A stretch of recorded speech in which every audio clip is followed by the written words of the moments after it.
Rocky Gerung, aktivis, salah seorang pendiri Setara Institute juga. Saya sampai grogi loh memanggil beliau ini. Nah, Pak Budi, sebelum nanti bercerita, mungkin boleh Pak Budi mikrofonnya, saya cuma mau satu kata. Pak Luhut itu kalau di satu kata itu apa Pak? Pak Luhut. Pak Luhut kalau jadi dikasih Satu kata, betul. Yang kencang Pak. galak. Galak. Oke. Nah, ini dari Menteri Kesehatan. Saya pengen dengar dari Rocky Gerung. Bang Rocky. Pak Luhut kalau satu kata apa Pak? Pak pikir dulu Pak, bener. Ini keselamatan kita bersama Pak. Pikir-pikir Pak, serius pikir dulu Pak. Atau boleh nggak saya kasih sedikit bahasa depannya ya? Kalau bunga apa? Pak Luhut itu. Dihalus-halusin. Ada di sini. Ketahuan belum baca juga ya? Belum, baru dapat. Bunga mawar. Ah, itu betul. Apa mawar Pak? Tunggu. Mawar itu wangi tapi dia berduri itu. Dan ada lagunya dari grup Poison, judulnya Every Rose Has Its Thorn. Setiap mawar pasti ada durinya. Tapi saya ambil bagian mawarnya aja. Terima kasih Pak. Itu bener loh, bener ya. Di buku ini tulis Dedi deh untuk Pandu. Saya walk out. Gimana? Saya walk out. bukan gitu. Saya nggak ada masalah dengan Pak Rocky Gerungnya, nggak ada masalah. Cuman kan kita tahu era sekarang tuh semuanya megang handphone ya. Saya cuman nggak mau beliau salah ngomong. Saya satu frame satu TikTok gitu. Janji nggak keluarin handphone. Silakan Pak Rocky. Oke. Close the door, open your mind. Saya mungkin mayoritas di sini, kalian minoritas itu. Karena orang merasa aneh ada Rocky Gerung di sini. Dan ini sebetulnya ILC. Ini Luhut Club. Dan secara intuitif saya tahu bahwa yang berkumpul di sini menyebabkan bangsa ini surplus IQ. Ya. Memang saya pengkritik utama Presiden Jokowi, Yunto Pak Luhut, Yunto Pak Mahfud MD. Iya, sampai sekarang juga masih begitu.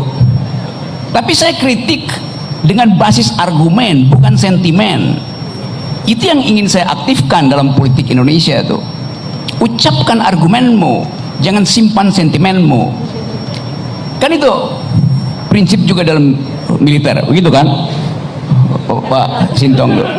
Yang disebut army readiness, kesiapsiagaan tentara tuh. Jadi bagi saya, waktu saya undang Pak Luhut, orang merasa ada apa Rok? Saya bilang saya mau bertengkar dengan Pak Luhut. Kenapa? Karena pikiran hanya disebut pikiran kalau dipertengkarkan. Kalau Anda punya pikiran dan tidak ada yang membantah pikiran Anda, itu artinya Anda sedang berdoa, nggak boleh diganggu tuh. Itu bedanya berpikir dan berdoa. Jadi saya membaca buku itu dan saya terpukau dan terpikat dengan perspektif Gita yang adalah keponakan dari Pak Luhut. Buat catatan kaki, saya kenal Gita ketika dia masih bayi itu. Saya kenal Pandu ketika dia masih kecil dan nakal. Dan sekarang tambah nakal dia. Jadi saya akrab dengan keluarga ini. Pak Syahrir itu teman diskusi saya. Pak Syahrir itu kalau berdebat dengan saya itu sampai lu Rok, lu gila, lu salah. Tapi itu tradisi di kita. Jadi saya sebetulnya terbawa pada tradisi keluarga Dr. Syahrir. Itu udah begitu tuh. Karena itu kemudian saya berupaya untuk memahami watak Pak Luhut, bukan apa yang ditanya oleh wartawan, tapi apa yang diterangkan oleh Gita tuh. Gita menemukan satu ide yang nggak pernah dilihat orang, bahwa leadership itu diuji 2 kali di publik dan dalam batin diri orang itu. Dan itu yang menerangkan pada kita bahwa kita butuh orang yang paham tentang arah, tapi sekaligus mampu untuk menyusupkan dimensi emosinya pada tim. Dan saya kira Pak Luhut membrief timnya yang pintar-pintar itu bukan sekedar dengan logik, tapi juga dengan passion.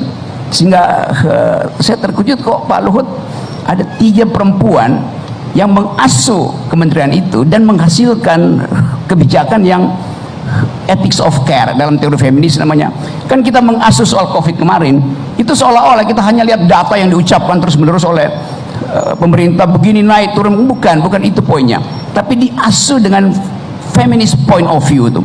Jadi saya berterima kasih karena ada 3 perempuan pintar yang mengucapkan kembali kepentingan rahim perempuan sebagai pengasuh pikiran bangsa. Itu poin pertama saya. Yang kedua, reputasi Pak Luhut tentu ada di dalam sorotan kamera kontroversi terus-menerus tuh. Tapi kelihatannya dia nggak peduli, karena dia tahu arahnya. Tadi saya sebut beliau seperti bunga mawar, sekarang saya koreksi, dia seperti bunga matahari itu. Kemanapun ditanam, dia akan mencari matahari ke arah timur. Jadi ada yang final pada pikiran Pak Luhut, yaitu bangsa, negeri, persahabatan, etik. Keadaan ini yang membuat saya berpikir bahwa memang bangsa ini dituntun oleh seseorang yang lagi memegang tongkat Nabi Musa tuh. Itu yang saya maksudkan tuh. Karena orang membutuhkan perspektif. Nabi Musa tidak pernah menolak untuk memimpin, kendati dia nggak tahu ini dia bisa belah nggak itu laut. Dia ragu, tapi dia tahu dia harus menuju sesuatu, tanah perjanjian itu Israel. Kegamangan orang begitu dapat perintah, dia mesti ukur dulu pasukannya cukup apa enggak. Tapi Pak Luhut menganggap bahwa saya bisa. Karena itu waktu saya bilang, Pak Luhut, Anda sebetulnya bukan sekedar disebut mampu menyelesaikan banyak masalah, tapi tahu apa yang harus diucapkan pada saat orang tidak punya pengertian tentang satu kasus. Ada Pak Mahfud MD, juga teman baik saya tuh. Sama-sama waktu beliau masih pinter.